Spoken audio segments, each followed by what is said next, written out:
एकादशी की व्रत कथा। पौराणिक मान्यता के अनुसार एक बार इंद्रदेव की सभा में उत्सव चल रहा था।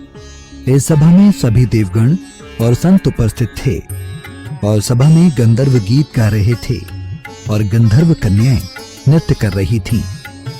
इन्हीं गंधर्वों में एक माल्यवान नाम का गंधर्व भी था जो बहुत ही सुरीला गाता था। रूप में भी वो बहुत ही सुंदर था। गंधर्व कन्याओं में एक सुंदर पुष्पवती नामक नृत्यांगना भी थी। उस समय पुष्पवती माल्यवान को देखकर मोहित हो गई और काम का भाव उसके मन में जाग गया। उसने अपने रूप, सौंदर्य, हाव भाव से माल्यवान को कामासक्त कर दिया। पुष्पवती के अद्वितीय रूप के कारण माल्यवान भी कामासक्त हो गया। दोनों कामासक्त होकर यौन क्रियाओं में लिप्त हो गए। उन्हें अलग करने के लिए राजा इंद्र ने दोनों को बुलाकर नाचने का आदेश दिया। इंद्र का आदेश सुनकर दोनों ही नाचने तो लगे, लेकिन कामातुर होने के कारण सही से नृत्य नहीं कर पा रहे थे। सभा में उपस्थित देवगणों को यह अच्छा नहीं लगा।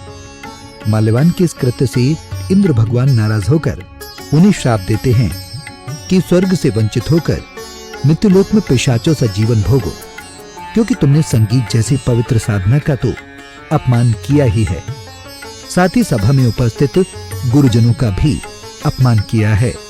इंद्रदेव भगवान के शाप के प्रभाव से दोनों पृथ्वी पर हिमालय पर्वत के जंगल में पिशाची जीवन व्यतीत करने लगे। पिशाची जीवन बहुत ही कष्टदायक था। दोनों बहुत दुखी थे।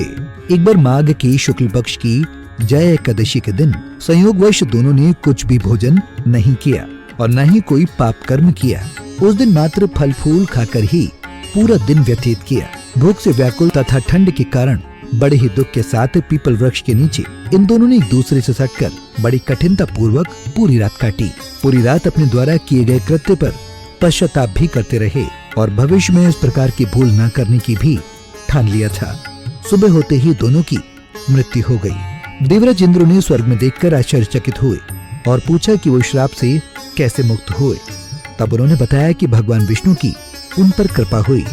हमसे अनजाने में माघ शुक्ल एकादशी यानी जया एकादशी का उपवास हो गया, जिसके प्रताप से भगवान विष्णु ने हमें पिशाची जीवन से मुक्त किया। कुछ इस तरह से जया एकादशी का व्रत करने से भक्त को पूर्व में किए गए पाप कर्मों से मुक्ति मिलती है।